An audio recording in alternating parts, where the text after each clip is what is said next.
2 days ago, Israel launched a bombing campaign dubbed Operation Protective Edge against Gaza that's still ongoing. But despite the horrors on the ground, the mainstream media seems to only be telling one side of the story. Take a look at this. From the Wall Street Journal, Israeli air defense intercepts more rockets as fighting continues.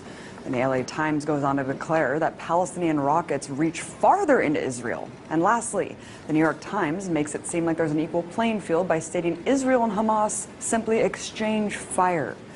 Well, I guess I really can't expect more from a media apparatus that essentially works as stenographers for the U.S. government. Let's take a listen to what the issue is being framed by the White House.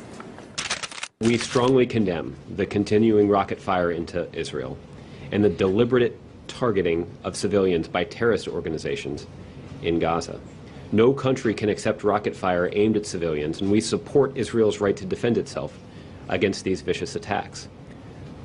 At the same time, we appreciate the call that Prime Minister Netanyahu himself has made publicly to act responsibly. Wait, what? Acting responsibly?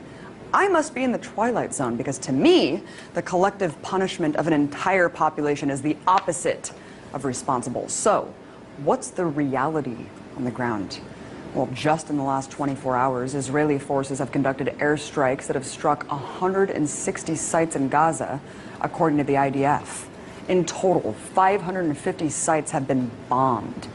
And considering the fact that Gaza is one of the most densely populated places on Earth, with over 1 million inhabitants, any aerial strike conducted in the region almost certainly means civilian deaths. In fact, at the time of this broadcast, the strikes have killed at least 53 Palestinians, including 8 children and an 80-year-old woman. According to the Palestinian Minister of Public Works and Housing, at least 50 homes have been destroyed so far and 1,700 damaged.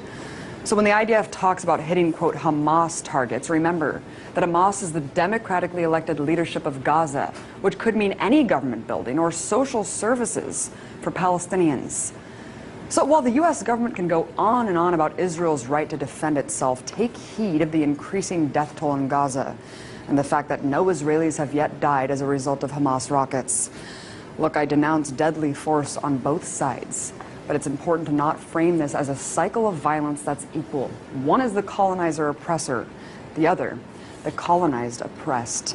As IDF General's son Miko Peled said just yesterday on the show, there are 2 choices for Palestinians in occupied territories: to completely surrender or resist. And resistance is what we're seeing now. I'm sick of my Palestinian friends losing their friends and family every time Israel goes on the offense against innocent people living in an open-air prison.